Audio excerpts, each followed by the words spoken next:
السلام علیکم ورحمۃ اللہ وبرکاتہ۔ قارئین و سامعین، مزید ایک ویڈیو لے کر آپ کے سامنے حاضر ہوئے ہیں۔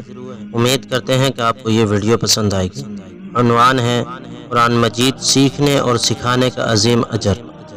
حضرت عقبہ بن عامر رضی اللہ تعالی عنہ سے روایت ہے کہ رسول اللہ صلی اللہ علیہ وسلم اس حال میں تشریف لائے کہ ہم صفہ یعنی ایک چبوترا جہاں کچھ صحابہ کرام علم حاصل کرتے تھے اس میں بیٹھے تھے۔ آپ صلی اللہ علیہ وسلم نے ارشاد فرمایا، کیا تم میں سے کوئی یہ پسند کرتا ہے کہ وہ روزانہ صبح وادی بطحان یا عقیق کی طرف جائے اور وہاں سے بغیر کسی گناہ اور بغیر کسی قطع رحمی کے 2 بڑے بڑے کوہان والی اونٹنیاں لے کر آئے؟ ہم نے عرض کیا، اے اللہ کے رسول، ہم سب اس کو پسند کرتے ہیں۔